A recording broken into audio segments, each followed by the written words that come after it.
Good morning and welcome to our Meet Missioner Monday update. It's great to be with all of you again today. If you missed our 45th anniversary panel, Global A Mission Then Now and in the Future last week, I would encourage you to check that out either on Facebook and YouTube. I am still thinking about some of the things that the missioners said. There were just so many moments that were just prophetic in nature as they were sharing their experiences and their hopes for mission in the future. So be sure to check that out. Now, just a few updates before we get you to the update from our missioner, Abby Belt, today. First, so Abby will be greeting us from Haiti shortly and giving us an update on her ministry and her work there. Next week, we will have our final Meet a Missioner Monday check-in with an update from Melissa and Evie in El Salvador. Both Abby and Evie, I'm sure, will be talking about going back to school since that is a big part of their lives. We also want to make sure you know about a workshop or a discussion that is going to be held with the Marino Office of Global Concerns on U.S. trade. That'll be taking place on September 3rd at 12:30 p.m. Eastern Time. If you're interested in learning more about what to consider when you're voting as it comes to U.S. trade policy and your Catholic faith, you can register for that webinar at marinoogc.org. Just go to the link for briefings and it will give you the registration link for the webinar. And then last but not least, we will be back live in person with Meet a Missioner Monday starting September 14th, talking about food security. And we're going to have different themes in the fall, so each week we'll talk with a different missionary who's working around that theme. We hope to see you there. Now I'm going to pass it over to Abby in Haiti for her update on how everything is going there. Until next time, be well, stay safe, and peace be with you. Hi, my name's Abby Belt. I'm a Marino missionary currently in Haiti. I've been serving here for 20 months. And this is just to give a brief update from my video from June 8th, which if you haven't seen, keep watching because it's coming after this short update, I promise. So recently we were able to start going back to school. Last week on Monday, all of the schools returned in Haiti. So kindergarten all the way through their final year of high school got to go back, which is very exciting. So that means for my ministries, I've gotten to go back to Ngozi Mary, and I've done a lot of work with the teachers and with one of my site partners, Jillian Foster, to get them ready with their presence and absence check-in sheets, get them updated on some of the applications in Google Docs, which is really cool. I've also been able and very blessed to get back to Mercy Beyond Borders, which is my other major site where I do a lot of data analytics for them. And it's been fantastic to see all of our high school students coming back and exploring all of these things and getting back in the rhythm of things. Unfortunately, the reality within Haiti right now is still there's a lot of misconceptions about what coronavirus is. Not a lot of people are taking it seriously. In fact, many of them still don't believe it exists. But with the parameters of the school, thanks to the Ministry of Education, every student has to have a mask to be in the classrooms. And at least at Ngozi Mary, that's being enforced. And with many of our high school students, it's also being enforced. So with all of that, we're trying to do the best we can with the realities of the situation, which those realities include, for example, with the schools, you can find 60 kids in one classroom. And so social distancing is really not super doable. So the next best thing is what we have to look at in the realities of that and serving the mission is to wear masks, to advocate hand washing, to give them opportunities to wash their hands, and to space them out as much as possible. One of the other realities here is we can't do online learning. So we can't have this hybridized type of thing that they're trying to do in the States. And I guarantee you the teachers here are as stressed, if not more, than some of the ones in the States, which is just a little blurb. Be nice to your teachers. I saw this great thing by one of our former coworkers at Marino that said, be kind to your teachers. They're building the plane as they're driving it. So I think that's a very good analogy for all of that. In terms of us personally in the Marino community, we're very fortunate to all still be well. Sammy continues to work in the hen house, as well as Greppin, the agronomy center here. Jill Foster, our newest member, is doing a fantastic job at Greppin and is starting to explore ministry options with the Home for the Elderly here in town. She's got a very good heart for that, so I'm excited to see where that leads her.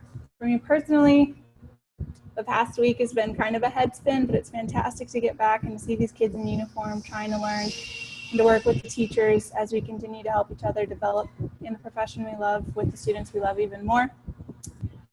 With all of that being said and all those fun updates, just to give you a general idea of the schedule, if you want to be praying for us, we would really appreciate that.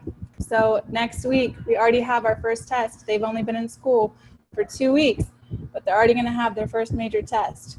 We'll do that for a week. We'll come back. We'll go to school for a few more weeks. And then in October, we take big tests to determine their entirety of their, what we would call GPAs. And then we take a small break and we're back in November for the next school year. So it's a lot and it's very hard sometimes. So any way you can uplift us, that would be fantastic. In a special way, it's not personally related to us in Haiti, but I think on a global level, we're all connected in this. Please be praying for our Muslim brothers and sisters who are being persecuted in China at this moment.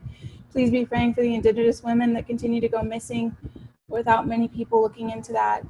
And with all things, whatever you have, whatever mission looks like for you in this day, just try to sow as much love into this world as you can. Go with intentional kindness and compassion.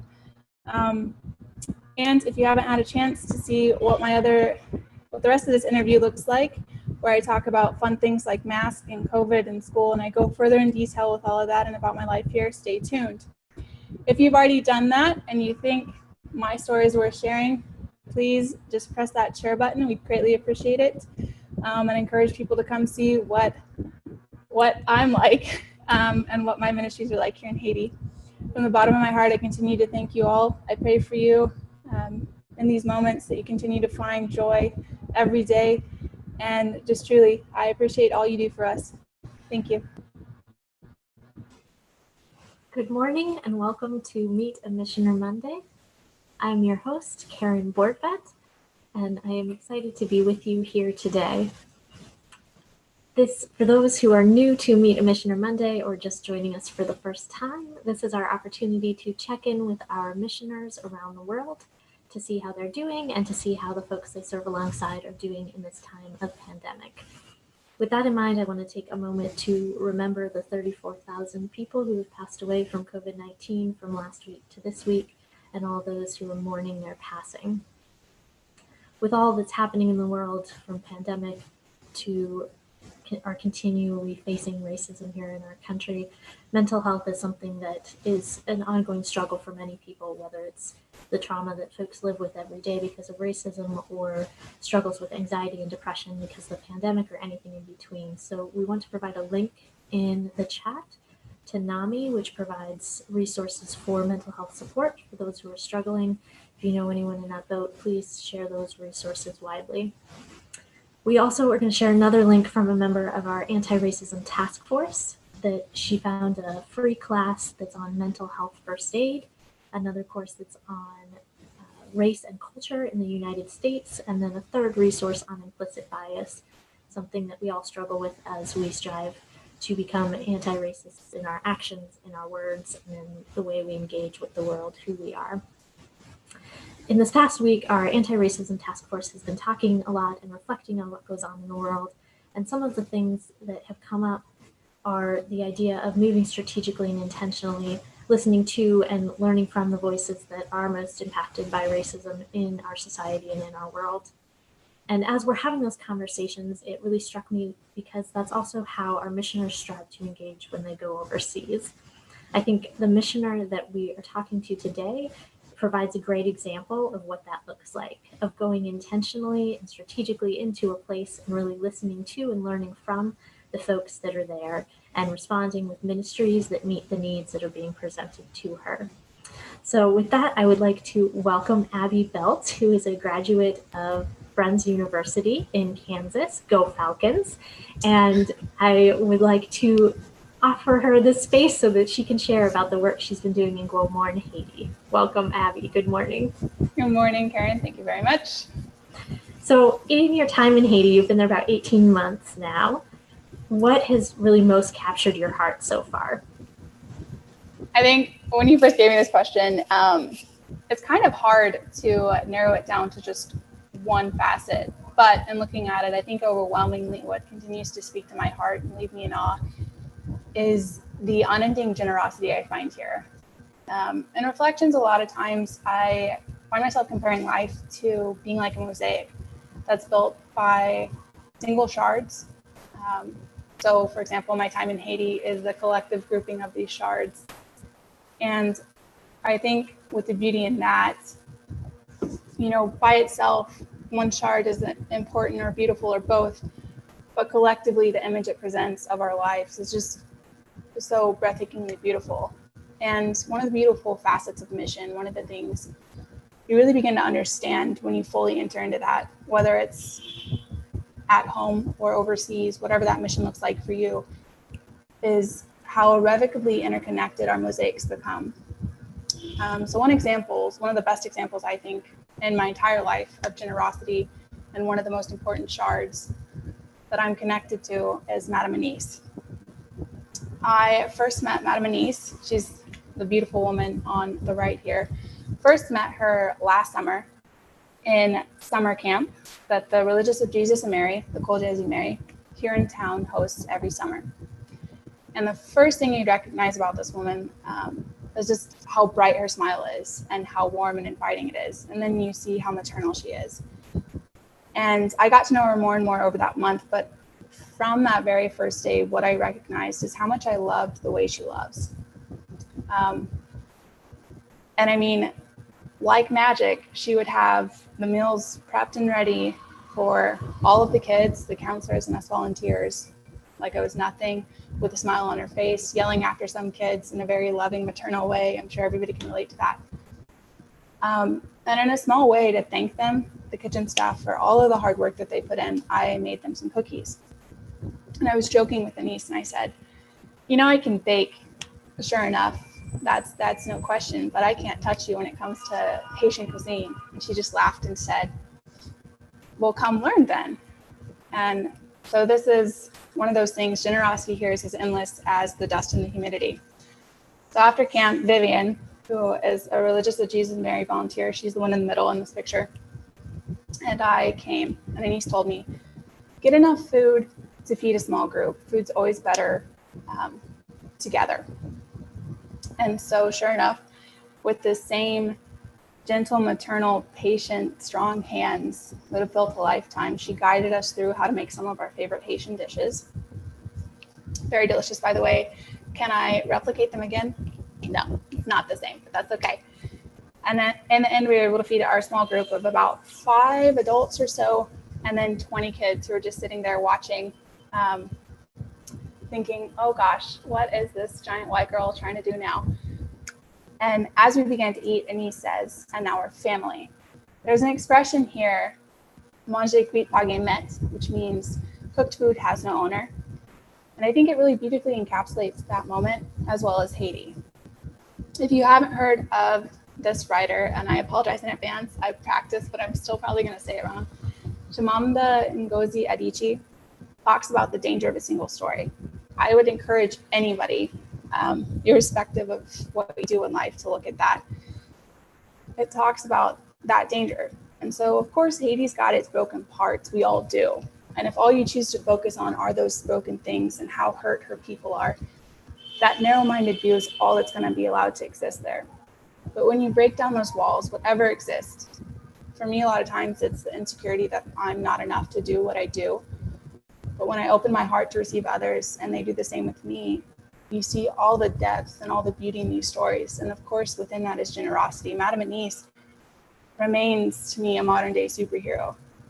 She doesn't love with the expectation of reciprocity. She loves freely and openly. And for her, it's the most natural thing in the world. And in that beautiful reflection, that's somebody I aspire to be like. And she still checks in on me, and she still treats me like I'm her own flesh and blood daughter. And that's so humbling and so beautiful. So it's definitely the generosity has really gripped me here. And that's in almost every person you meet. That's amazing. And what are some of those dishes you learned to make? What was the favorite one? So pickles is, I think, a collective favorite for all of us expats here. It is like Haitian coleslaw, but that's not even doing it justice because they don't use any dairy in it, so it's not creamy. It's spicy, so it's cabbage. I forget what they are in English. They're like small red onions. They're not onions. And then pepper. And every person, that's the beautiful thing here. The majority of Haitian dishes, every woman has her own recipe that they follow in the family. So it's always a little different, always very good. And sometimes the spice knocks you on your backside, but that's okay. I enjoy it. We also made diri kole, which literally translated is sticky rice. It's not like Vietnamese sticky rice. It's rice and beans together. That's one of my favorites. Red sauce, which is like a really thin tomato sauce, except it's not. Yeah, it's hard to explain, but it's really good. It's also got some kick in it.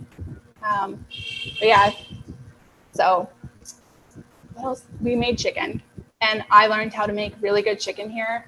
And so, like fried chicken is good. And now I'm hungry. Yes, So you're welcome. Well, and that's the thing. You come here, you're gonna get fed. For those who are just joining us, we are talking today with Abby Belt, who is a missioner of ours serving in Gros Morne Haiti. And she is sharing a little bit about her experience there and some of her ministries. If you do have any questions for Abby, be sure to put those in the comment box. Depending on the device you're watching on, it's either going to be below this video or off to, I believe, the right-hand side. I'm not sure how I'm appearing on your screen, so it's going to be on one of the sides there. So, Abby, other than learning how to make wonderful food that makes us all hungry, what are the different ministries that you're involved with there in Haiti?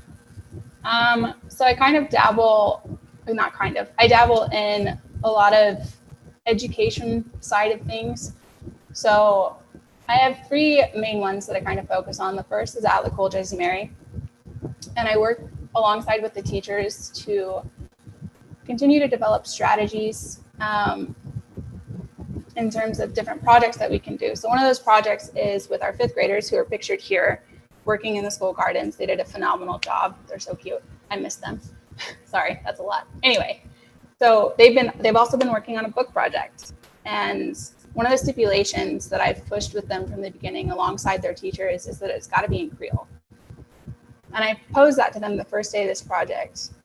Everybody knows that our school has a small library. And they said yes. And I said, what language are the books in? And almost unanimously, all of them said English and French. And I was like, do we have any Creole? And they're like, yes. I said, how many? And I think you could probably count on the number on your hands how many books are actually in Creole in their library. And I said, we're going to change that. And so working with the fifth grade teachers who are awesome, and that collaborative effort, they've started to write their own children's books. And they've written them, they've edited them. Those are some of the younger kids. Oh, they're so cute. I miss them. And they're illustrating them too. So for kids whose strength is not in writing, perhaps it's in art, but it's a new way to express themselves and to celebrate, their culture and their language and how important and beautiful that is theirs specifically. Yes, it's great that you learned French, but don't lose sight of how amazing it is that you have this beautiful language that tells stories in only the way that Creole can. So aside from that, these are MVB girls. That's one of my other ministries. With MVB, it's Mercy Beyond Borders. I work in a volunteer capacity. I've gotten their library up and running and digitalized. So with that, each of these girls have their own unique QR codes that I generated for them. All of the books I've got uploaded based on their ISBN numbers. And we track usage of the library and center usage, so we know what they're using, why they're coming to us, and how we can really meet their needs and their wants. And they're just beautiful young women. They earn their places there, and they continue to earn them throughout school. They have to have higher marks, and just their ideas and how well-spoken they are. So this is a group of seventh graders. So that's the first year they start in MVB. Beautiful, intelligent, bright young women who are also funny and love to tease me when I don't understand something. So for example, one of the girls came in one day while I was working, and she asked me she said, ampoule. And what I thought she said was yonpul. So ampul is light bulb. Yonpul is a chicken. So I thought she was asking me for a chicken. And I'm like, we don't have chickens here. And so I went and got help from Madam Gina, who's our social worker, and explained it. And then we all laughed because one of those very small instances. But I love getting to see how they learn and how they work collectively as a community to raise that standard and raise that bar. And they're already changing the world just by continuing to pursue that excellence. And I have a very small background part in that, but I'm so grateful to be able to do it. And then the last ministry that has been a labor of love that has still not come to fruition because of lockdowns and coronavirus is a soccer program. So God definitely has a sense of humor. The one sport my parents never had me try is soccer. Everybody's favorite sport in Haiti is soccer, which they would kick my butt for saying that, is football. It needs to be called correctly at any rate. So this is a picture taken from last spring when it started to rain and the girls were like, do we have to go home? And I said, do you really want to play? And they said, yes. I said, all right, we're all going to get soaked today. And we did. And it was honestly one of the most fun practices we've had. But with this soccer program, working with Father Adichie, who is in charge of 3 parish schools in in some of the communal sections of Gros Morne. You've got us in the center, and then you've got like 8 little satellite towns around us. We're really trying to get this up and running. And one of the main inspirations behind this is actually one of my older brothers who worked extremely hard in school and is super intelligent, but unfortunately had a lot of adults let him down. He's dyslexic, and they didn't find that out until he was in high school. But one of the things where he really excelled and continues to, like, he could wipe me out in terms of sports abilities, was athletics. He's so good, naturally gifted athletically. And that was a big release for him because he might be struggling in school, trying his absolute hardest. And then he could step on that field and excel time and time again. He did a phenomenal job. And so I get that with kids. Like he's a huge motivation for me to be more just with my students. I get that school is hard for some folks. Find that sports is their opportunity to learn things that a classroom cannot teach them. It's an opportunity for hard work, for autonomy, responsibility, teamwork, dedication, and going after a goal in a way that you can't replicate in a classroom. And so if the kids commit to this, they agree to show up to school, to not have unexcused absences, and if they don't have the minimum mark needed, that they're going to pursue tutoring because we believe in them and we want them to succeed. And when I started this, we're a team in this. So all of the what we would call principals in the states of the schools, Father Adichie and myself, and the person who acts kind of like a superintendent here, that's not what they call him, but that's basically, he fulfills that job. We meet together and we decide these together. We have one male and one female coach for every school because I think it's important that these kids have role models in their communities, that the girls can see this is a female athlete who pursues this and who does a really good job. And so representation is super important, but then they can have this and we can have this chance collectively to bring people together as a community. So those are the goals. We haven't been able to realize it yet, but I'm not giving up on this. We've had some donations, so we're getting there, and it's really good things are still coming. That's awesome. I love how your ministries touch on so many different pieces and have really, like I said from the beginning, they've really come from the needs that folks have brought to you and based on your skill sets, which I think is awesome and ideal. We do have one question that has come in from Rich Lassard, who is a Maryknoll affiliate, and he's wondering, what are the societal impacts of COVID-19 where you are now, and how has the coronavirus impacted your ministries, since so many of those are with large groups of people? So, unfortunately, well, it's not really unfortunate. It needs to be addressed. The reality is here, there's a severe lack of education and knowledge about the realities of corona. So what that means is a lot of people don't actually believe it's here. They think that the government's lying to them. There have been a couple of radio DJs who have blatantly lied on air and said, the government's lying to us to try to control us. And in the first wave, when that happened, they took all the sanitary buckets that different health organizations had been setting up for hand washing stations and burned them in giant piles in Port-au-Prince, which is the epicenter for Haiti. We go out on the street and we walk with our masks. Because you got to practice what you preach here. And more and more people are wearing masks, so we're happy with that. But some people still say, you don't need to wear that mask. Like, it's not here. And it's really discouraging. So I'm very proud of a friend here, Jerry, who's been working with communities and community members to educate folks in terms of the realities of what this virus can do and what it is. So we are seeing more and more people wearing masks. The numbers continue to grow here. But at the offset, March 19th, it was a Thursday evening, we got the notice from the president saying that he was closing everything at midnight that night because we had our first official confirmed cases of corona. And that following day, we sent the kids home. Lenny, the director, who's the principal, addressed the kids. He's like, this is why we're doing this and this is what's happening. And I think that's really important that he explained it to them so they could understand. Some schools didn't open after that. So the kids were just left, why are we having school taken from us again? And churches were closed too. Small businesses were supposed to be closed, but nobody really listens to it. The other factor you have to consider with Haiti is there's just not enough people to enforce it. Like, we have 4 police officers in a town of 37,000 people.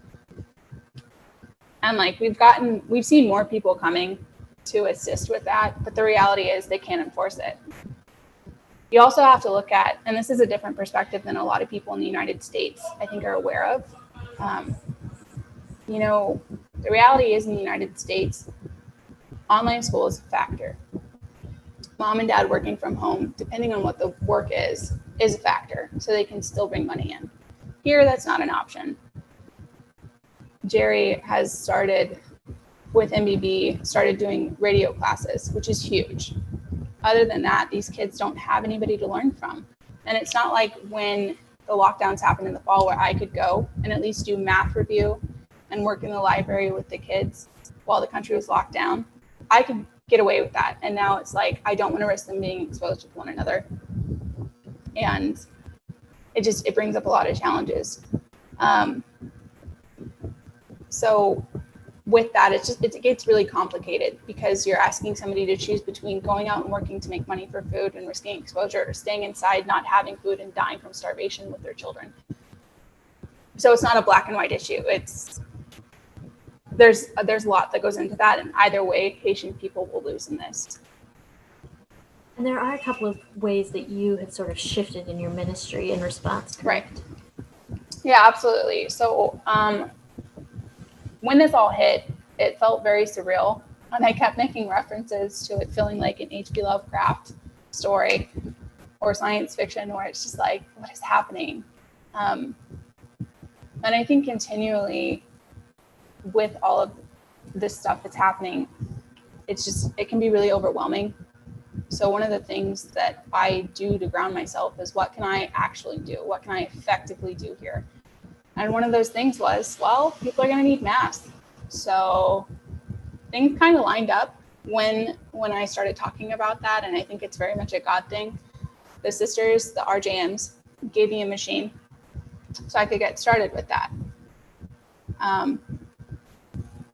And then that machine went kaput because of threading time and all of that craziness. And then Jerry, my coworker and really good friend from MBB, said, well, what about this sewing machine? And guys, it is a chettle sewing machine. I think this thing is probably from the 1930s.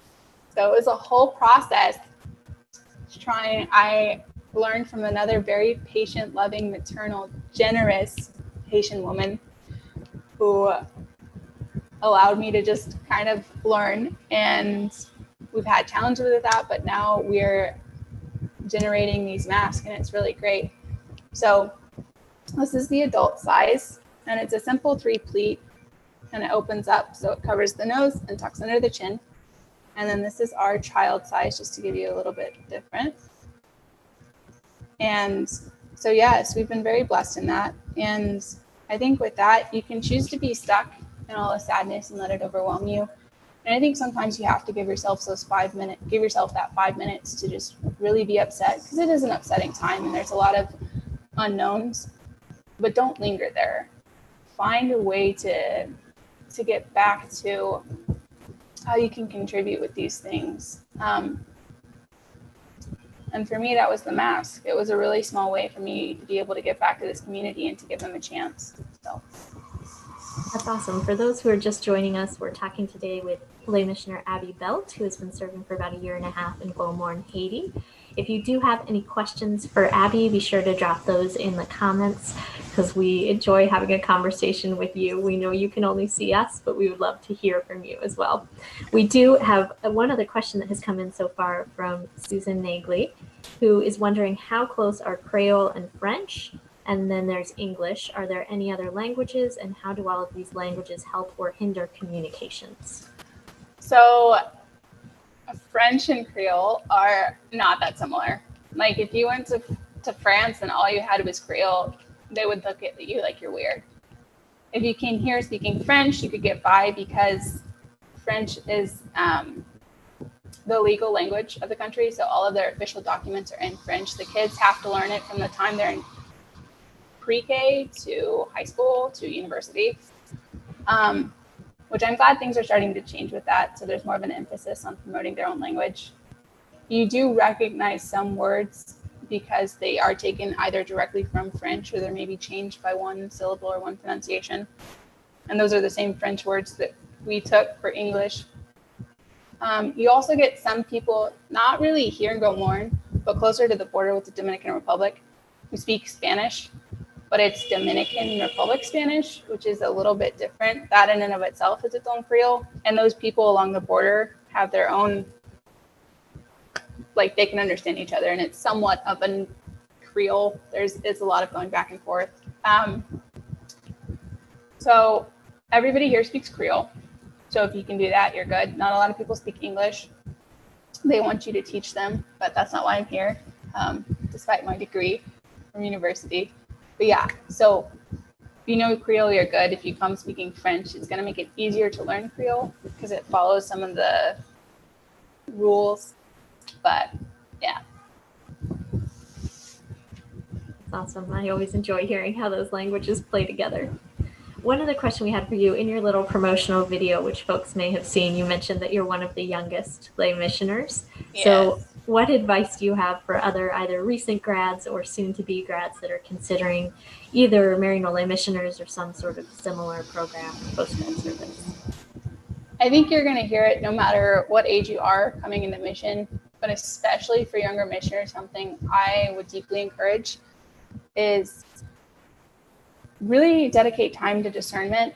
2.5 to 3.5 years is no small thing. So make sure it's the right fit for you and take it seriously, because it is something you'll end up needing to dedicate your entirety to.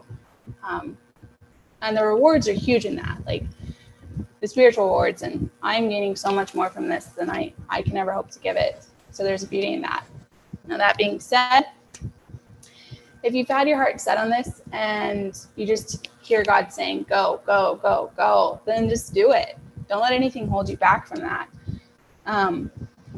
If you're worried about inexperience of work or doubt about not being enough, don't worry about it. So the first, I don't care what kind of experience you've had in life, overwhelmingly, you're going to need to be more malleable than you've ever been asked to be in mission life overseas, for most people. Like I'd say almost 99% of them. So it's actually a good thing that we're younger in this, because we have a tendency to be more malleable. The world is still very, very new for us, and we have that thirst for knowledge and for understanding.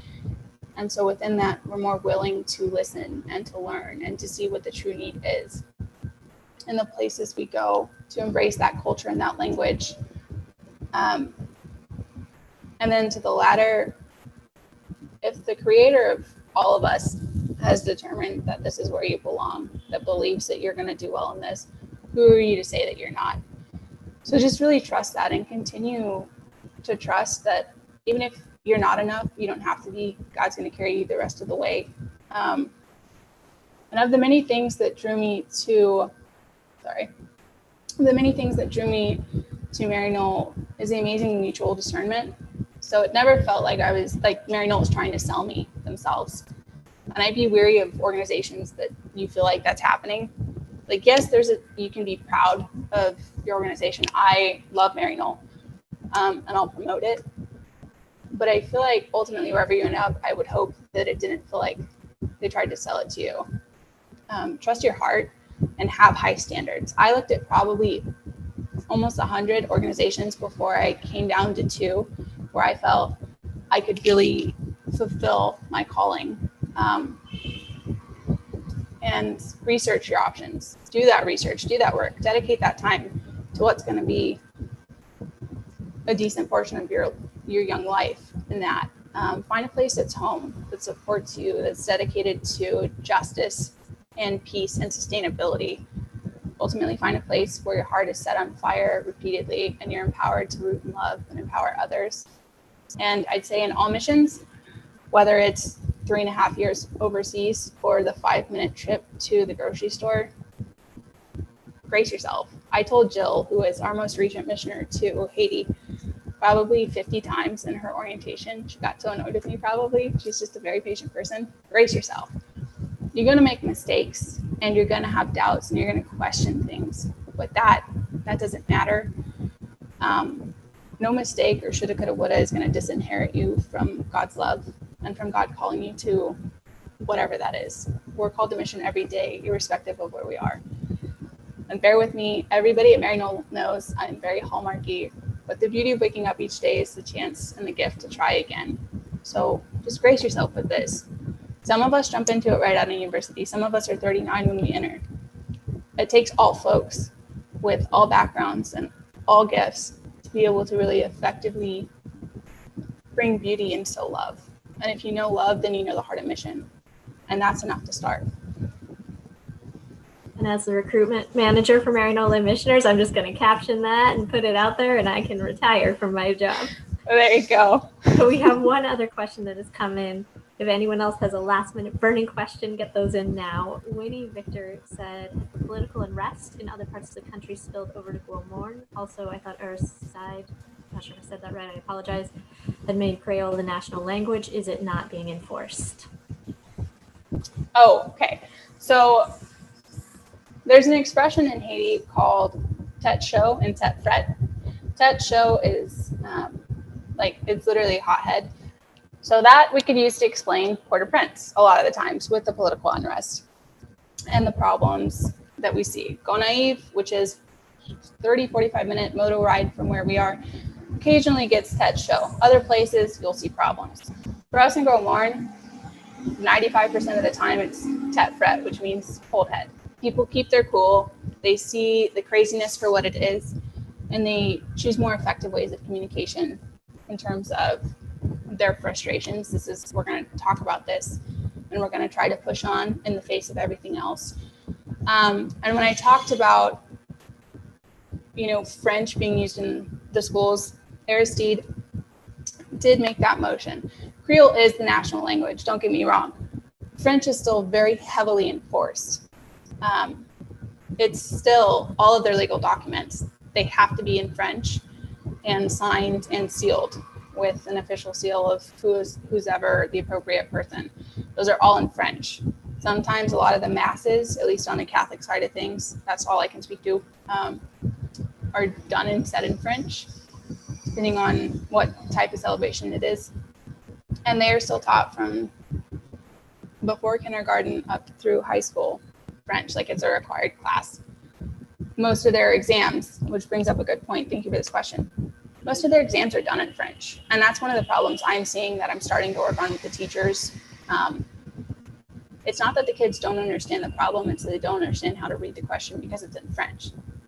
The only test that they get that is in Creole is their Creole test.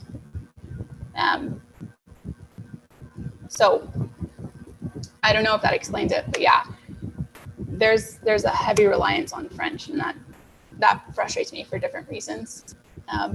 But yeah, unfortunately, it's still very heavily pushed, I think, in a lot of capacities, even more than Creole. So fascinating to learn about. yes. If folks would like to learn more about Abby's work, I know that there was a link put in the comment section with a link to some of Abby's writing, because she is a great writer, so be sure to check that out. Thank you so much, Abby, for taking the time to talk with us today.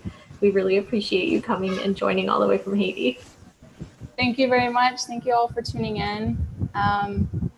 And I hope today is especially blessed. Thanks, Abby.